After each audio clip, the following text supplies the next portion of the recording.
बिस्मिल्लाहिर्रहमानिर्रहीम अस्सलाम वालेकुम dear students, how are you? I hope you'd be fine.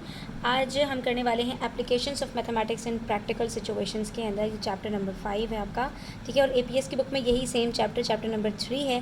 इसके अंदर हम प्रॉफिट एंड लॉस और परसेंटेज से रिलेटेड बहुत सारे क्वेश्चंस को सॉल्व करेंगे। तो स्टार्ट करते हैं। सबसे पहले हम बेसिक कॉन्सेप्ट को समझेंगे और उसके बाद फिर हम आगे की तरफ बढ़ेंगे, ठीक है। कॉस्ट प्राइस क्या होती है, सेलिंग प्राइस क्या होती है, प्रॉफिट और लॉस क्या होता है, और प्रॉफिट और लॉस के ऊपर परसेंटेज क्या होती है। ये 4 इंपॉर्टेंट चीज़ें हैं जो आज हम डिस्कस करने वाले हैं। तो सबसे पहले बेटा ये बात समझ लें अच्छी तरह से कि आप जब कोई चीज़ ख़रीदते हैं तो वो उसकी कॉस्ट प्राइस कहलाती है। फॉर एग्जांपल, आप किसी शॉप पर गए, ठीक है, आपने शॉप के ऊपर एक $40 का पेन ख़रीदा, ठीक है, तो ये क्या है, कॉस्ट प्राइस है। और अगर आप इसी पेन के ऊपर बिज़नेस करते हैं, ठीक है, आपकी पेन्स की दुकान है, आप जो है वो एक शॉप रन करते हैं और उसके ऊपर आप बहुत सारी जो है वो चीज़ों को सेल आउट करते हैं, तो आपकी एक कॉस्ट प्राइस होती है, यानी कि वो प्राइस जिसके ऊपर आप चीज़ों को ख़रीदते हैं। उसके बाद जब आप उसी चीज़ को अपने कस्टमर को सेल करते हैं तो वो आपकी सेलिंग प्राइस कहलाती है। तो फॉर एग्जांपल, आपने एक पेन ख़रीदा $40 का और उसके बाद आपने उसी $40 के पेन को $45 में सेल कर दिया, तो ये आपके पास क्या कहलाया, सेलिंग प्राइस। तो ये कॉमन सेंस की बात है। अगर मैं आपसे पूछूं कि मुझे बताइए कि आपको यहाँ पर प्रॉफिट हुआ या लॉस हुआ, फ़ायदा हुआ या नुकसान हुआ, तो आप फ़ौरन से कह देंगे बग़ैर किसी कैलकुलेशन के कि मिस आपने यहाँ पर जितने रुपए का जो पेन है वो ख़रीदा था उससे ज़्यादा में उसको सेल कर दिया, तो ये जो आपके पास डिफरेंशियल आ रहा है, दोनों के बीच में डिफरेंस आ रहा है, इतने पैसे आपकी जेब में आ गए। तो ये जब पैसे आपकी जेब में आ गए तो ये आपका क्या है, प्रॉफिट है, ठीक है। तो इससे हमें क्या बात पता चलती है कि प्रॉफिट कब होता है, जब आपकी सेलिंग प्राइस ग्रेटर हो और कॉस्ट प्राइस आपकी कम हो। तो हम क्या कह सकते हैं कि इसके पास हमारे पास एक जनरलाइज्ड फार्मूला निकल आएगा कि selling price minus cost price is equals to profit, ठीक है। तो जब भी आपको प्रॉफिट कैलकुलेट करना होगा, हमेशा आप कॉस्ट प्राइस को सेलिंग प्राइस में से सब्ट्रैक्ट कर देंगे। तो यहाँ पर जैसे ही हम 45 में से 40 को सब्ट्रैक्ट करेंगे, हमारे पास $5 का प्रॉफिट आ जाएगा, ठीक है। अच्छा जी, उसके बाद अगर कभी कभी ऐसा भी होता है कि हमने जितने की चीज़ ख़रीदी होती है, अब हमें जल्दी होती है उस चीज़ को वापस सेल करने की, तो हमें वहाँ पर नुकसान हो जाता है। यानी यही पेन जो मैंने $40 का ख़रीदा था, अगर मैं $35 का सेल कर देती तो क्या होता, ₹5 का लॉस हो जाता, ठीक है। तो यहाँ से हम क्या कह सकते हैं कि अगर हमारे पास कॉस्ट प्राइस ज़्यादा हो जाए और सेलिंग प्राइस कम हो जाए तो वहाँ पर हमारे पास क्या होता है, लॉस हो जाता है। यानी कॉस्ट प्राइस मेरी 600 की है और 600 की कॉस्ट प्राइस है और मैंने उसको सेल कर दिया 480, तो क्या हुआ, मैंने जितने की एक चीज़ ख़रीदी थी उससे कम पैसों में वो बेच दी। यानी मैंने 600 रुपये लगाए, अपनी जेब से मैंने 600 रुपये दे के वो चीज़ ख़रीदी और जब मैंने सेल की तो मैंने सिर्फ 480 रुपीज़ की सेल कर दी। तो जितने की मैंने ख़रीदी थी मैंने उतने की भी नहीं बेची, तो यहाँ पर मुझे क्या हो गया, लॉस हो गया। तो अब यहाँ पर आप देख सकते हो कि कॉस्ट प्राइस आपकी ज़्यादा है और सेलिंग प्राइस आपकी कम है। तो हम यहाँ पर क्या कह सकते हैं कि लॉस जब कैलकुलेट करना होगा तो यही फॉर्मूला हमारा जो है वो चेंज हो जाएगा। अब हम क्या करेंगे, कॉस्ट प्राइस में से सेलिंग प्राइस को सब्ट्रैक्ट कर देंगे, ठीक है। तो cost price minus selling price is equals to loss. तो जब भी आपके पास कॉस्ट प्राइस ज़्यादा हो, आपने वहाँ समझ लेना है कि यहाँ पर लॉस हुआ है। तो प्रॉफिट और लॉस में बस इतनी ही बात है, अगर सेलिंग प्राइस ज़्यादा है तो प्रॉफिट है, अगर कॉस्ट प्राइस ज़्यादा है तो लॉस है, ठीक है। अब बात कर लेते हैं कि हम ये प्रॉफिट और लॉस को as a percentage of cost price कैसे एक्सप्रेस कर सकते हैं। यानी प्रॉफिट की परसेंटेज हम कैसे निकालेंगे, यानी मैंने जो अपने पैसे लगाए थे उसके ऊपर मुझे कितने % का प्रॉफिट हुआ या कितने % का लॉस हुआ। तो इसके लिए आपको बच्चों क्या करना है, सिर्फ आपने एक काम करना है, जो भी आपका प्रॉफिट है या जो भी आपका लॉस है, ठीक है, उसके लिए आपको एक फॉर्मूला याद रखना है। और याद रखो कि हमने as a cost price express करना है, तो जो भी आपका प्रॉफिट है या जो भी आपका लॉस है उसको आप न्यूमरेटर में रखो और जो आपकी कॉस्ट प्राइस है उसको आप डिनोमिनेटर में रखें और मल्टीप्लाई बाय 100% कर दें। तो ऐसा करने से आपको क्या होगा कि आपके पास जो प्रॉफिट या लॉस है उसकी परसेंटेज आ जाएगी, यानी आपका जो कॉस्ट प्राइस थी उसके कितने % आपको प्रॉफिट हुआ। कभी कभी क्या होता है 100% का प्रॉफिट होता है, मैंने एक चीज़ 100 रुपये की ख़रीदी और 200 रुपये की सेल कर दी, जितने की मैंने चीज़ ख़रीदी थी उतने का मुझे प्रॉफिट हो गया, तो ये 100% का प्रॉफिट कहलाता है, ठीक है। तो ये पता लगाना बहुत ज़रूरी होता है कि आपको कितने परसेंट प्रॉफिट हुआ है, यानी आपकी जो कॉस्ट प्राइस है उसका कितने परसेंट आपको प्रॉफिट हुआ है या कितने परसेंट आपको लॉस हुआ है। तो जहाँ पर हमें प्रॉफिट होगा वहाँ पर हम क्या करेंगे, अब ये बहुत इंपॉर्टेंट फार्मूला है बच्चों, ये जो आपको मैंने थर्ड फार्मूला बताया है ये अब आपको अच्छे से याद रखना है, ये आपका बहुत जगहों पर काम आएगा। कभी आपको प्रॉफिट और लॉस और कॉस्ट प्राइस पता होगी तो आपको परसेंटेज कैलकुलेट करनी होगी, कभी आपको परसेंटेज के साथ कॉस्ट प्राइस पता होगी तो प्रॉफिट या लॉस कैलकुलेट करना होगा, कभी परसेंटेज के साथ प्रॉफिट या लॉस पता होगा तो कॉस्ट प्राइस निकालनी होगी। तो ये तीनों में से किसी एक चीज़ को कैलकुलेट करने के लिए आप फॉर्मूला यूज़ कर सकते हैं। ठीक है, जो बातें बता रही हूँ इसको अपने पास नोट डाउन करते जाएं और उसको अपने पास आपने बार बार दोहराना है ताकि आपको ये याद हो जाए। अब जब हम इसकी परसेंटेज कैलकुलेट करेंगे तो सबसे पहले हमारे पास प्रॉफिट कितना था, $5 का, और कॉस्ट प्राइस कितनी थी 45 की। तो हम 5 को जब 45 से डिवाइड करेंगे तो हमारे $40 का की कॉस्ट थी हमारे पास। ठीक है, ये बहुत इंपॉर्टेंट है कि सेलिंग प्राइस से हमने डिवाइड नहीं करना, हमने कॉस्ट प्राइस से डिवाइड करना है। ठीक है, और उसके बाद हम इसको मल्टीप्लाई बाय 100% कर देंगे। अब क्या है, अब तो बहुत आसान है। ठीक है, और यहाँ पर क्या था, ये प्रॉफिट था, ये प्रॉफिट की परसेंटेज आ जाएगी। 0 से 0 को कट किया, 4 1 4 और 4 के टेबल में 10 तो आता नहीं है, तो 2 2 4 2 5 10 और ये आ गया 25/2 दैट इज़ 12.5%। इसका मतलब है हमें कितने परसेंट प्रॉफिट हुआ है, यानी हमारी जो कॉस्ट थी $40 की उसके ऊपर हमें 12.5% का प्रॉफिट हो गया। ठीक है, और इसी तरह से अगर लॉस की परसेंटेज निकालनी हो तो हम लॉस को न्यूमरेटर में रखेंगे। जैसे हमारे पास लॉस था कितने का, 600 माइनस 480 इज इक्वल्स टू 120। 120 को हम डिवाइड करेंगे कॉस्ट प्राइस से। ये बहुत इंपॉर्टेंट है कि आपने बहुत गौर से देखना है कि हम कॉस्ट प्राइस से ही डिवाइड कर रहे हैं, कहीं सेलिंग प्राइस से तो डिवाइड नहीं कर रहे, नहीं तो हमारा आंसर गलत हो जाएगा। ठीक है, अब जब 600 से डिवाइड करेंगे तो 0 से 0 कट, 6 1 6 6 2 12 और बच गया 20। तो यहाँ पर हमें 20% का लॉस हुआ है। ठीक है, तो ये तीन चीज़ें हमने यहाँ पर कैलकुलेट करना सीख ली, प्रॉफिट या लॉस और उसके बाद उसकी परसेंटेज। चलें जी, अब पार्ट सी देखते हैं। पार्ट सी में क्या है बच्चों कि अब देखो मैंने आपसे कहा था ना, कभी कभी आपको कॉस्ट प्राइस के साथ साथ प्रॉफिट या लॉस नहीं बताया जाएगा बल्कि आपको सीधा सीधा परसेंटेज बता दी जाएगी। तो अब हमने क्या करना है, वो जो हमने फॉर्मूला सीखा था उस फॉर्मूले को हमने अप्लाई करना है। तो हम फॉर्मूले के अंदर वैल्यूज़ को पुट करेंगे और इसके बाद यहाँ से हम कैलकुलेट कर लेंगे। ठीक है, तो हम यहाँ पर इसको देख लेते हैं कि हमारे पास कॉस्ट कितनी है और प्रॉफिट की परसेंटेज कितनी है।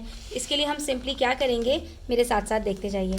सबसे पहले आपने ये देखना है कि आपको प्रॉफिट हुआ है या आपको परसेंटेज किसकी दी है, प्रॉफिट की या लॉस की। तो अगर प्रॉफिट की परसेंटेज दी है तो प्रॉफिट का फॉर्मूला हम रखेंगे यहाँ पर, profit percent is equals to profit upon cost price multiply by 100%। यही फॉर्मूला हमने रखा था। अब इसमें से देखेंगे हमें प्रॉफिट परसेंटेज, प्रॉफिट और कॉस्ट प्राइस में से कौन कौन सी दो चीज़ें पता हैं। तो एक तो हमें कॉस्ट प्राइस पता है, तो ये डिनोमिनेटर पता है, प्रॉफिट नहीं पता लेकिन प्रॉफिट की परसेंटेज पता है। तो प्रॉफिट की परसेंटेज में हम यहाँ पर 4% रख देते हैं। ठीक है, और प्रॉफिट हमें नहीं पता तो प्रॉफिट की जगह पर हमने पी रखा और कॉस्ट प्राइस की जगह पर हमने 88,000 रख दिया। अब लीनियर इक्वेशंस की कहानी है सारी। लीनियर इक्वेशन जब आपको याद होंगी तो आप इसको इजीली सॉल्व कर लेंगे। तो हम क्या करते हैं, जो वेरिएबल अननोन होता है उसको हम सब्जेक्ट बनाते हैं। तो यहाँ पर ये p है, यहाँ पर इसके साथ 88,000 डिवाइड हो रहा है, दूसरी साइड पर जाकर क्या हो जाएगा, मल्टीप्लाई हो जाएगा। तो हम 4% के साथ 88,000 को मल्टीप्लाई कर देंगे। यहाँ पर प्रॉफिट के साथ 100% क्या हो रहा है, मल्टीप्लाई हो रहा है, दूसरी साइड पर जाकर क्या हो जाएगा, डिवाइड हो जाएगा। तो हम भी डिवाइड कर देंगे। अब ये परसेंटेज की साइन के साथ परसेंटेज की साइन कट। ठीक है, ये 2 जीरोस के साथ ये 2 जीरो कट और क्या बचा 880 मल्टीप्लाई बाय 4।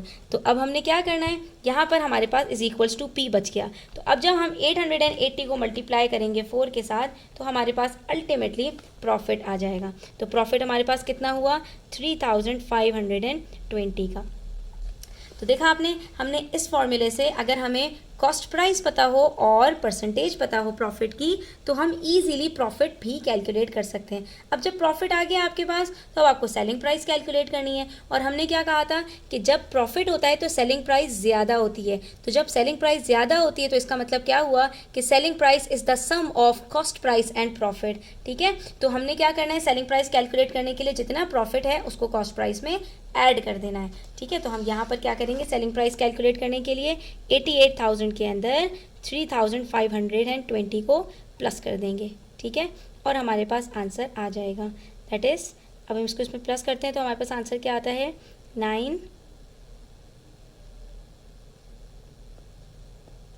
ठीक है, ये देखा आपने, हमारे पास सेलिंग प्राइस कैलकुलेट हो गई।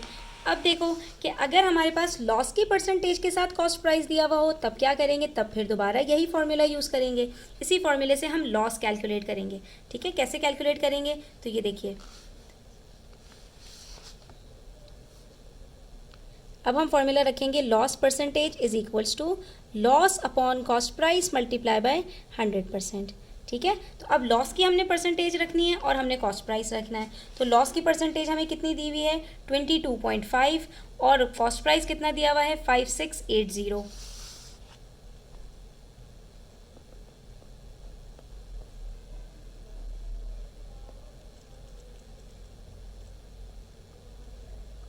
ठीक है, ये हो गया हमारे पास।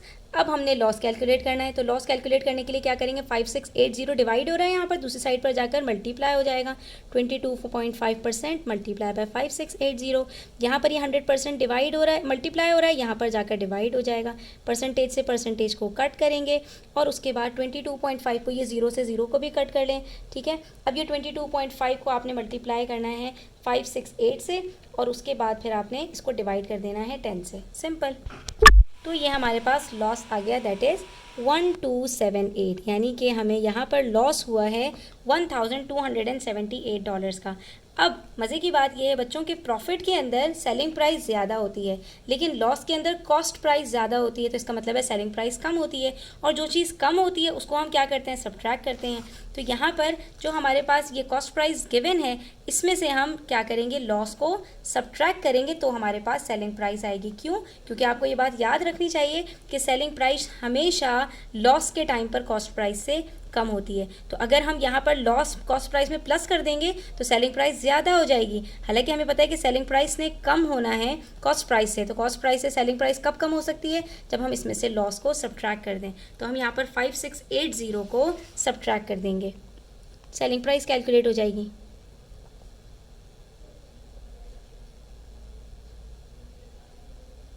ठीक है, और जब हम इसको सब्ट्रैक्ट करेंगे तो हमारे पास देखिए आंसर क्या आता है, $4402 और ये हमारे पास सेलिंग प्राइस कैलकुलेट हो गई। ठीक है, अच्छा जी, उसके बाद फिर हमारे पास हैं दो पार्ट्स। अब देखिए, अब हमारे पास सेलिंग प्राइस गिवन है, ना कॉस्ट प्राइस गिवन है, ना प्रॉफिट एंड लॉस गिवन है। हाँ, प्रॉफिट की परसेंटेज गिवन है, इसी तरह से यहाँ पर लॉस की परसेंटेज गिवन है।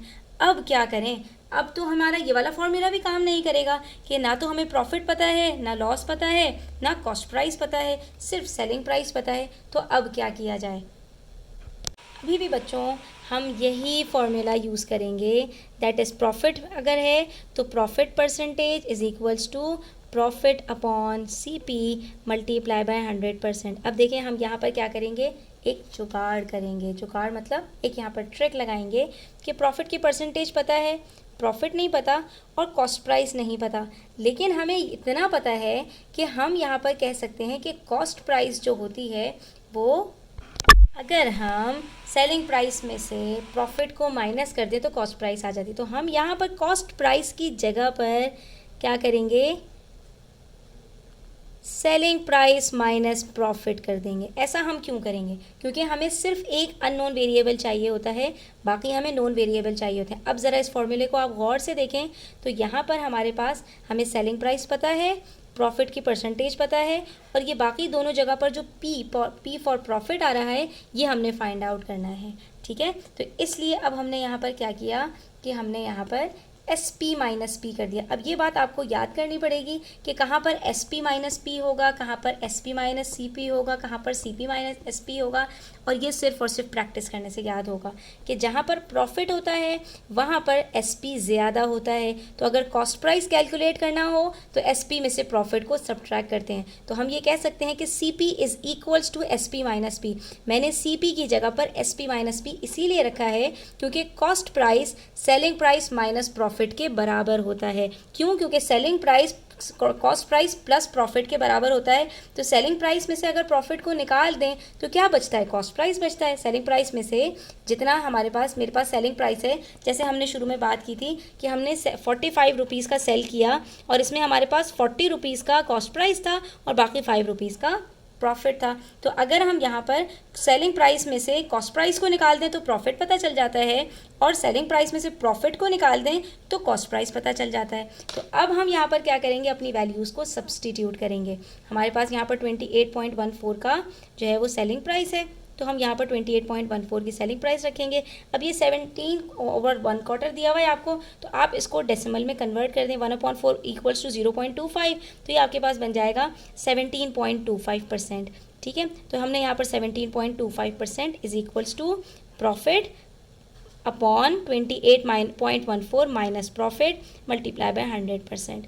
अब हम देखिए क्या करेंगे, अब हम सिंपल से एक काम करेंगे, ये जो 28.14 माइनस प्रॉफिट है इसको पूरे को हम इधर ले जाएंगे और 17.25% से मल्टीप्लाई करवा देंगे। ये याद रखो, डिनोमिनेटर में एक वैल्यू हो, 2 हो, 4 हो, जितनी भी हो, वो सारी की सारी दूसरी साइड पर जाकर हमेशा मल्टीप्लाई होंगी। तो ये 28.14 को हमने माइनस पी को मल्टीप्लाई कर दिया, इज इक्वल्स टू पी बचा, और ये जो मल्टीप्लाई बाय 100% हो रहा था ये दूसरी साइड पर जाकर क्या हो जाएगा, डिवाइड हो जाएगा।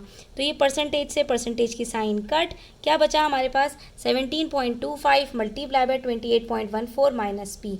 अब इसको जब हम सॉल्व करेंगे तो हमारे पास आंसर आ जाएगा। ठीक है, तो अब यहाँ पर बच्चों एक चीज़ है कि आपके पास यहाँ पर अपॉन 100 है, कोई मसला नहीं है। हम सबसे पहले क्या करेंगे, डिस्ट्रीब्यूटिव लॉ अप्लाई करेंगे। यहाँ 2 टर्म्स हैं, बाहर एक टर्म है। ठीक है, तो 17.25 को हमने सबसे पहले मल्टीप्लाई करना है 28.14 से, और हमारे पास यहाँ पर आंसर आएगा 485.415 माइनस 17.25 पी। ठीक है, और ये जो 100 है इसको हम ले जाकर पी के साथ मल्टीप्लाई ही कर देते हैं ताकि हमारे पास ये 100 पी बन जाए। ठीक है, इसको हम यहाँ पर नहीं लेकर आते। ठीक है, इसको वापस अपनी जगह पर ले जाते हैं। ऐसा क्यों कर रही हूँ, क्योंकि अब यहाँ पर देखो हमारे पास ये दोनों लाइक टर्म्स हैं। इसको अब हम क्या करेंगे, 17.25 यहाँ माइनस हो रहा है, दूसरी साइड पर जाकर प्लस हो जाएगा। तो ये क्या बनेगा, 485.415 is equals to 100 P plus 17.25 P. Like terms add हो जाती हैं, इन दोनों को हम ऐड करेंगे तो ये क्या बनेगा, 117.25 पी।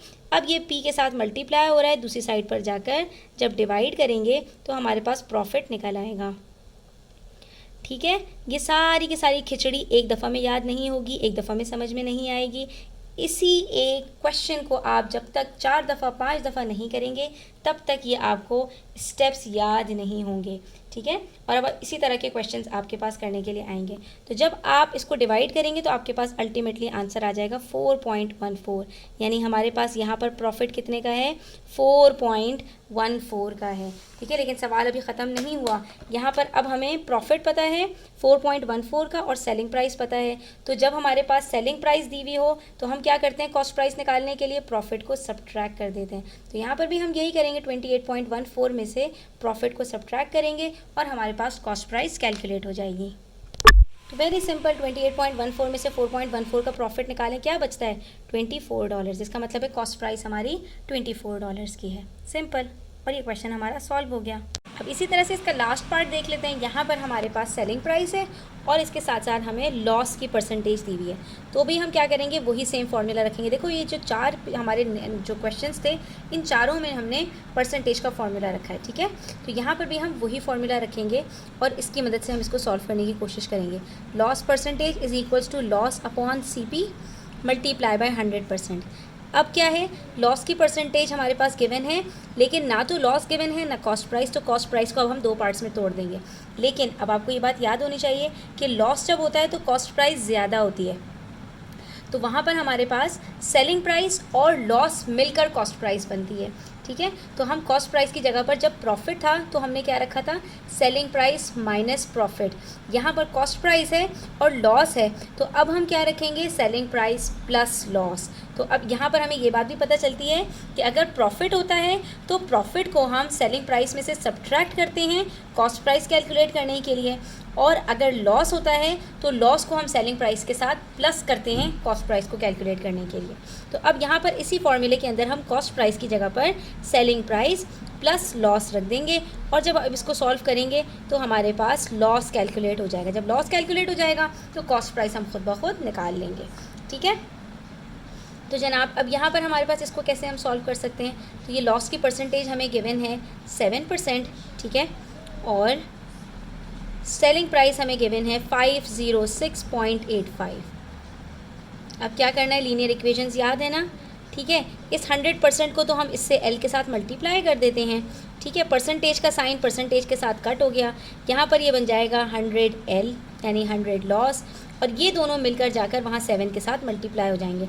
अब ये हमेशा याद रखना, जब दो टर्म्स किसी से मल्टीप्लाई होती हैं तो वहाँ पर डिस्ट्रीब्यूटिव लॉ अप्लाई होता है, ठीक है। तो यहाँ पर हमारे पास 506.85 प्लस L है, तो हमने क्या करना है, हमने इसको पूरे को 7 से मल्टीप्लाई कर देना है। तो सबसे पहले हम क्या करेंगे, हम यहाँ पर 506.85 को मल्टीप्लाई करेंगे, ठीक है, 7 के साथ। तो हमारे पास आंसर आ जाएगा 3547.95 plus 7L is equals to 100L। अब ये 7L और 100L लाइक टर्म्स हैं, इसको हम राइट साइड पर ले जाते हैं, तो ये बन जाएगा 100L माइनस 7L, सब्ट्रैक्ट करेंगे तो क्या बचेगा 93L। और अब हमारे पास ये जो 93 है इसको हम डिवाइड कर देंगे 3547.95 के साथ, ठीक है। अब जब हम इसको डिवाइड करेंगे तो हमारे पास यहाँ पर आंसर आएगा 38.15, और ये हमारे पास क्या कैलकुलेट हो गया बच्चों, ये हमारे पास लॉस कैलकुलेट हो गया। इसका मतलब है लॉस इज़ इक्वल्स टू 38.15। जब लॉस कैलकुलेट हो गया तो उसके बाद तो हमने अभी खुद ही कहा था कि कॉस्ट प्राइस बराबर है सेलिंग प्राइस प्लस लॉस के। सेलिंग प्राइस हमें ऑलरेडी पता है, तो कॉस्ट प्राइस हम इजीली कैलकुलेट कर लेंगे सेलिंग प्राइस प्लस लॉस को ऐड करके। तो हम यहाँ पर SP प्लस लॉस कर लेते हैं, ठीक है। SP हमारे पास है 506.85 और लॉस है हमारे पास 38.15। इन दोनों को ऐड करेंगे और अपना कॉस्ट प्राइस कैलकुलेट कर लेंगे, ठीक है, विच इज़